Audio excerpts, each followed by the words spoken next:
Hey guys, what is going on? This is your old pal CHH. So let's talk about Sweet Revenge, the Angry Orchard Jason Universe collab. So we did a live stream on this. I did one literally just an hour or so ago with my audience to celebrate 40,000 subscribers on the channel. Thank you so much for everybody supporting Planet CHH. I love you guys so much. Let's continue to grow this family, this channel that's run for fans, by a fan, never going to pretend to be anything more than a fan. We watched this, and of course we had a good time, but you know, now we've been able to digest it a little bit, think about it a little bit more, and let's kind of like comment on this thing. This will kind of be a review, but I do know that what I'm talking about is essentially a glorified mini movie that is basically about Angry Orchard. The irony is, though, it's like, yeah, it is about Angry Orchard, but I never really saw any strong advertisement in this besides a bunch of apples on the ground being bit into, and sometimes in the scenes where they're holding the glass bottles, our lead girl in the movie, she has her hand covering the name on parts of it. So I don't know, that was a little odd to me. Of course, you see the bottles in other moments and stuff like that, but I thought this was really going to be pressing the product a lot harder, but it seems like they were just like, okay, yeah, we'll have our drinks in there, but just kind of make a mini Jason movie. But let's get into it, guys. Sweet Revenge starts out with this group pulling up to camp. Now, I will say this. Yes, this does feel like a straight-to-video movie. Some people even call it a Tubi movie, which I guess you could say that. You know, I've seen some pretty good Tubi movies, but I understand the reference. I think that's today's kind of lingo for straight-to-video. But the one thing I will say is the camp setting, I like that. That very much felt Classic Friday to me. Whether they shot this in New Jersey, I'm not sure. But the camp setting looked good, especially the lake view and everything that they had. Now, this is not something that is worth getting into character development or exposition and stuff like that. That's silly. This is literally, I think this thing was only a few minutes long. I don't know if it was even more than 10. It might have been a little bit longer than that. Maybe it was 13 minutes. But yeah, Sweet Revenge turns into this group pulling up to camp. Everything seems fine.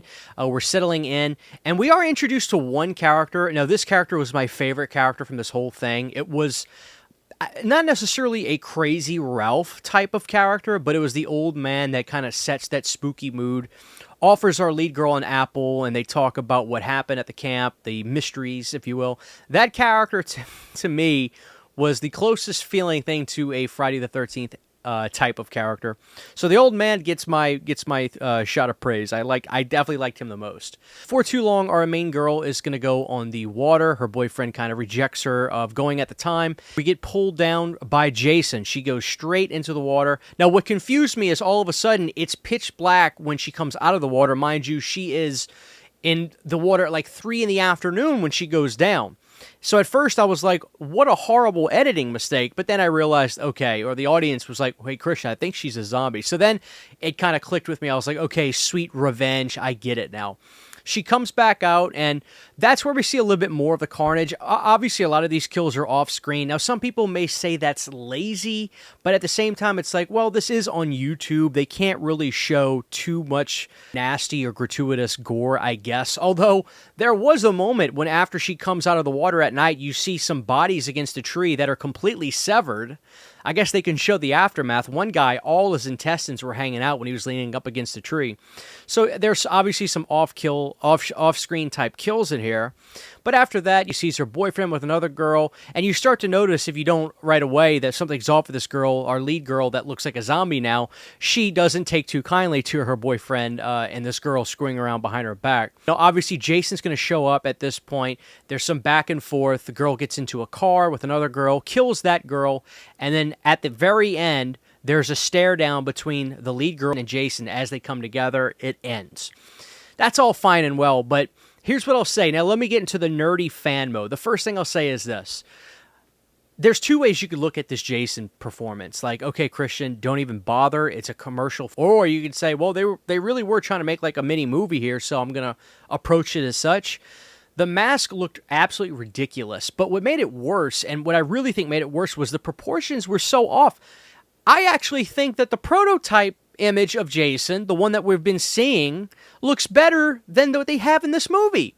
Because the mask looks gigantic on this guy's head. The proportions are ridiculous. People were calling him a bobblehead in the comment section. And it's really hard to argue that. Like, obviously this Jason is skinnier. The problem with that is, you know, the tater sack Jason look wasn't bad when it was a skinnier normal-sized person, but we got so used to this is supposed to be a mongoloid. Jason's supposed to be a mongoloid. Well, maybe you could say he is still because of the size of the head he had with the mask on, but even so, he was almost hunchback in 3. His shoulders were huge. In 4, he was a brute. Obviously, Kane Hodder was no, like, scrawny dude either, so we're so accustomed to Jason being a bulky, even waterlogged type character after he was a zombie after basically part 4. But this Jason, it's like, okay, he's a leaner Jason.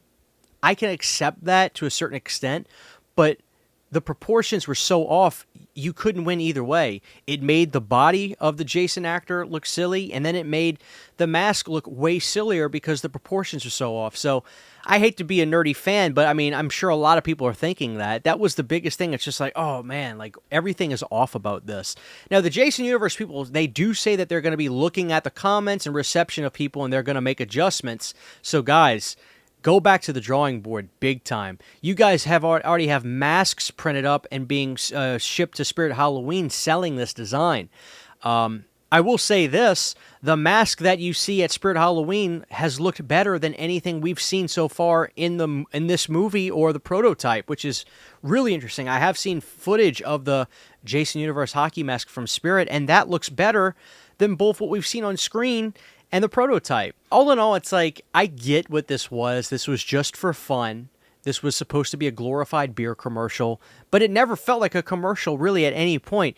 Unless you had told me, hey, Christian, this was, and just showed me this, there's a chance I could have watched this and not realized this was about Angry Orchard.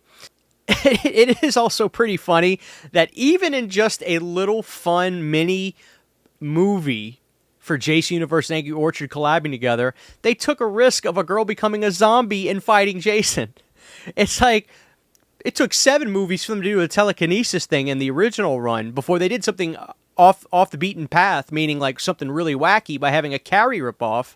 But these people in this mini movie, they're like, no, she's going to be a zombie and come back and fight Jason. I don't know, do you give them points for going all the way that far just in a mini movie to begin with, or do you say, like, guys, you could have reeled that back in? The other thing is this, I mean, I thought the movie looked pretty good, all things considered. It looks better once you watch it after the live broadcast. Like, if you watch the movie and you set your video quality to the max level, everything looked a lot better.